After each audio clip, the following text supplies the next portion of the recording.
Meus amigos, a inadimplência no Brasil chegou a um patamar extremamente alarmante, um ponto que já não é mais apenas um dado econômico, isso aqui virou um sintoma social. 7 em cada 10 famílias brasileiras estão endividadas nesse exato momento. E segundo a CNC, a Confederação Nacional do Comércio, setembro de 2025, dados recentes, marcou o maior patamar de inadimplência da história do nosso país, com mais de, pasmem, 70 milhões de brasileiros com o nome sujo. Na prática, é como se 1 em cada 3 brasileiros estivessem completamente fora do jogo do crédito, desconectado da engrenagem que movimenta o consumo no nosso país. E quando milhões de pessoas são simplesmente empurradas para fora dessa engrenagem, a economia inteira começa a falhar como se fosse um motor sem combustível.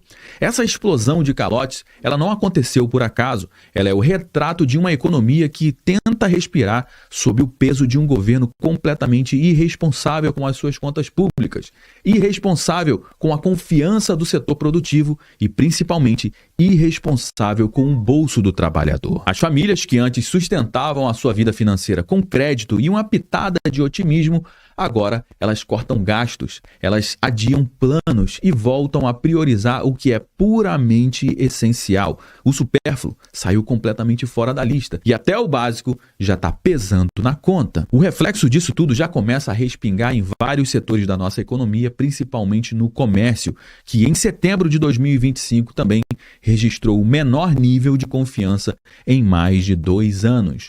46% dos varejistas projetaram uma piora na economia. É o maior índice desde julho de 2020, ou seja, em plena pandemia, existia mais otimismo do que agora no governo Lula, cara. As lojas, elas estão vendendo menos, elas estão fechando as suas portas e quem está no balcão da loja está sentindo essa queda no movimento todo santo dia. Do lado industrial, a deterioração é ainda mais clara. O PMI, que é um índice internacional, o índice de gerente de compras da indústria brasileira, caiu de 47,7 pontos em agosto para 46,5 pontos em setembro de 2025, o menor nível em 29 meses. Qualquer número abaixo de 50 pontos significa o quê? Significa retração da atividade e a indústria brasileira está literalmente andando para trás nesse momento.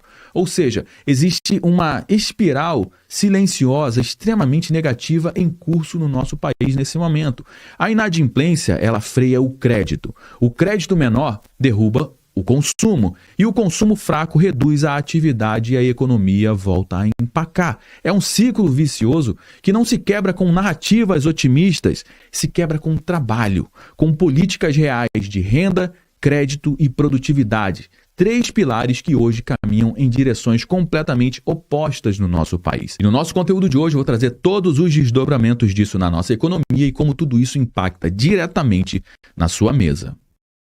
Pois é, meus amigos, a vida do brasileiro está muito complicada nesse momento, com as pessoas cada vez mais inadimplentes, fazendo dívida e não conseguindo honrar com as suas dívidas. É dívida de cartão de crédito, financiamento de carro, financiamento de casa. As pessoas estão fazendo compra de supermercado e pagando no cartão de crédito e isso está virando uma verdadeira bola de neve. Olha essa matéria que saiu aqui no Infomoney, acabou de sair. A inadimplência sobe a 30,5% em setembro de 2025, o maior patamar da série histórica, diz a Confederação Nacional do Comércio. E olha só que número importante, a proporção de famílias com contas a vencer subiu 79,2% no mês de setembro. E o comprometimento da renda das pessoas com dívidas continuou em patamar extremamente elevado. E essa tem sido a combinação bombástica para cada vez mais pessoas entrarem na inadimplência. A proporção de famílias com contas em atraso subiu a 30,5% em setembro de 2025, o maior patamar da série histórica iniciada em 2010. Ou seja, 1 em cada 3 famílias está com contas em atrasos nesse momento no nosso país. E você sabe muito bem que quando você atrasa uma conta, você vai ter que pagar juros. A que nível de taxa de juros que a gente tem hoje? Isso está destruindo a capacidade das famílias brasileiras pagarem ou honrarem com as suas dívidas. Mas o dado mais importante está aqui, ó. Além disso, houve um recorde de 13% das famílias brasileiras dizendo que não terão condições de pagar as suas dívidas em atraso, ou seja, que permanecerão inadimplentes. E segundo a CNC, a pesquisa aponta um quadro de crescente fragilidade financeira das famílias brasileiras. E outro número extremamente importante é isso aqui, 18% dos consumidores tinham mais da metade dos seus rendimentos comprometidos com dívidas em setembro. Você sabe o que é você receber o seu salário e mais da metade do seu salário vai somente para pagar dívidas antigas e sobra menos da metade para você pagar as suas contas recorrentes do mês. Cara, isso é uma loucura. Olha o que disse o economista da CNC. Esses fatores corroboram que, mesmo com o lado positivo do endividamento considerado um aquecedor das vendas do comércio, a crescente inadimplência evidencia que o movimento é de frenagem dessa dinâmica. O que ele está querendo dizer? Não é de hoje que existe crédito para as pessoas consumirem, só que até o momento a gente conseguiu chegar até aqui dando muito crédito para as pessoas. Só que a partir de agora esse movimento vai ser um movimento o contrário, porque com a inadimplência alta as pessoas perdem crédito e a partir daqui teremos uma queda ainda maior no consumo das famílias do nosso país. O brasileiro tem memória curta e, na verdade, essa explosão de inadimplência não é nenhuma novidade, a gente já passou por isso no passado e foi feio. E foi lá em 2015 e 2016, durante o governo do PT, da Dilma, o país mergulhou numa das piores crises econômicas da sua história recente. Naquela época, o desemprego disparou, a renda despencou e milhões de brasileiros começaram a atrasar a parcela de tudo. Carro, cartão de crédito, empréstimo, financiamento de casa. O crédito que parecia um alívio virou uma verdadeira armadilha. Os bancos, com medo de calote, eles fecharam a torneira e o consumo despencou drasticamente. O comércio, a indústria, serviço, tudo travou. E quando a engrenagem parou de vez, veio um efeito em cadeia, com 12 milhões de pessoas desempregadas e milhões de empresas fechando as portas no nosso país. Foi uma recessão profunda. 2 quedas consecutivas do PIB e o gatilho estava ali, no mesmo lugar que hoje, com endividamento alto, com juros altos, confiança baixa e crédito frágil. E o pior é que esse mesmo roteiro está começando a se repetir nesse exato momento, com juros altos de novo, com o crédito secando de novo e o povo mais uma vez pagando a conta de tudo. Se a gente não encarar o problema agora, meu amigo, esse ciclo vicioso ele volta com força total. E como toda boa crise, como é que ela vem? Ela não vem fazendo muito barulho. Ela vem devagar, ela vem sangrando aos poucos e quem começa a sangrar primeiro é justamente quem tem menos. É o trabalhador e é o pequeno empreendedor. Quer saber a melhor forma de você medir a economia de uma cidade, de um bairro ou de um país? Começa a conversar com os comerciantes. Quando as coisas estão indo muito bem, obviamente eles não vão falar, tá tudo mil maravilha, a gente tá ganhando muito dinheiro. Não, ele vai falar, olha, não, dá pra gente pagar as nossas contas. E quando a situação começa a ir mal, você vê no semblante do comerciante que a coisa tá muito complicada. E você não precisa nem perguntar pra ele, é só ver gente sendo demitida, as portas se fechando, placas de aluga-se por todos os cantos. Essa é a melhor forma de você entender como é que anda a economia de uma cidade. E o índice da confiança do comércio, ele é um índice extremamente importante que mede como os setores produtivos do país estão enxergando o terreno para os próximos anos. E só para você ter uma ideia, durante a pandemia, quando tudo estava fechado, as pessoas estavam morrendo, existia uma grande incerteza do que iria acontecer com a humanidade depois daquela época, os comerciantes brasileiros estavam mais otimistas do que hoje durante o governo Lula. Olha só que loucura. Olha essa matéria que saiu aqui na Isto é Dinheiro. A confiança do comércio cai 5% em um único mês, somente no mês de setembro, e fica ao menor nível desde 2021, revela a Confederação Nacional do Comércio. O índice ficou em 97,2 pontos, que é a zona de insatisfação, que é abaixo dos 100 pontos. Ou seja, 100 pontos, neutro. Acima de 100 pontos, está com uma confiança lá em cima, está confiante. Abaixo de 100 pontos significa desconfiança. Em setembro de 2025, 46% dos varejistas apresentaram uma expectativa de piora da economia. Esse é o maior percentual desde julho de 2020, lembrando quando estávamos no meio de uma pandemia. Olha o que disse o presidente da CNC. A confiança é um termômetro essencial da atividade econômica e reflete diretamente o humor das famílias. Quando o consumidor se retrai, o empresário também posterga investimentos e o que compromete a geração de empregos. Para reverter esse quadro, é fundamental criar condições que fortaleçam o poder de compra e estimulem o consumo responsável, devolvendo dinamismo ao comércio e à economia do país.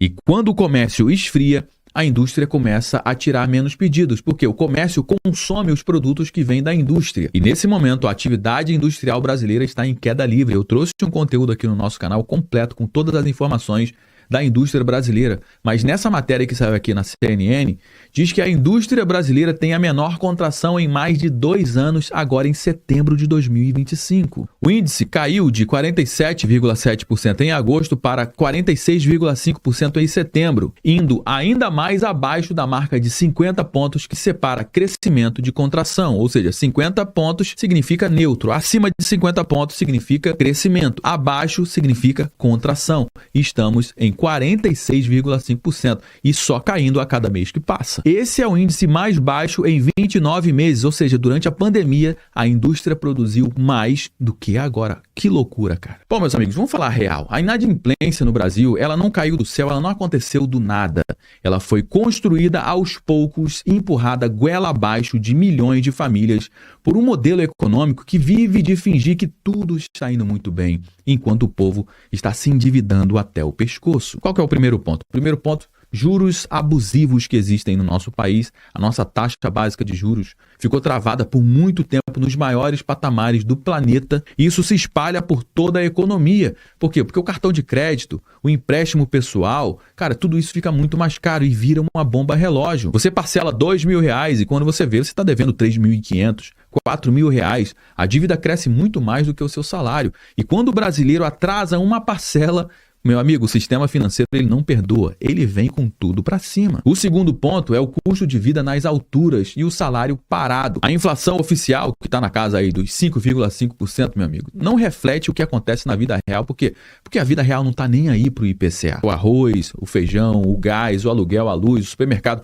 tudo subiu absurdamente. Só o salário que ficou parado no mesmo lugar. A dívida para o brasileiro, ela não é um luxo, ela é uma sobrevivência. A pessoa, ela não se endivida porque ela quer, mas porque ela não tem outra alternativa. O terceiro ponto é o emprego frágil, renda curta. A manchete diz que o desemprego caiu, mas o que ninguém fala é a qualidade desses empregos. Na realidade, o que está sendo criado nesse momento é somente subemprego, que paga muito mal. É gente trabalhando por conta própria e sem renda garantida. Não dá para planejar uma vida assim. Não tem como você construir uma família desse jeito. E quando não dá para planejar a vida financeira, a dívida estoura na primeira crise que aparecer. E o quarto ponto é o principal deles todos, que é o descontrole fiscal das contas públicas e a insegurança que existe no nosso país hoje. Enquanto o povo aperta o cinto, o governo gasta sem freio, ele eleva o risco do país e ele força o Banco Central a manter os juros nas alturas. A empresa desconfia, investe menos, contrata menos e o país trava de uma vez por todas. No fim das contas, a inadimplência não é simplesmente um número solto, ela é um sintoma de uma economia doente, que depende de crédito caro para girar e de um trabalhador cada vez mais endividado para sustentar o PIB do país. Só que agora esse modelo bateu no teto e não tem outro jeito, agora é somente ladeira abaixo. Bom, meus amigos, já trouxe algumas informações aqui no nosso bate-papo de hoje. Todo mundo já sabe que o nosso conteúdo não finaliza quando o vídeo acaba. Na realidade, eu só dei o start, eu só trouxe algumas informações. Como sempre, a gente vai dar prosseguimento à nossa conversa aqui embaixo no campo dos comentários. Deixa aqui o seu comentário, eu quero saber o que você acha disso tudo. Você sabe muito bem que a sua participação é extremamente importante para dar corpo aqui para a nossa conversa. É extremamente importante você também compartilhar esse conteúdo com mais pessoas. Afinal de contas, tudo que eu trago aqui você não vê sendo divulgado amplamente na grande mídia. Então compartilha com pelo menos uma pessoa que você conhece ou um grupo que você participa do WhatsApp. Assim você me ajuda a propagar essa mensagem para mais pessoas. Se você gostou do nosso conteúdo, deixe o seu like. Aproveite para se inscrever aqui no nosso canal também. Eu me chamo Josué Aragão, um grande abraço e a gente se vê agora, no nosso próximo conteúdo.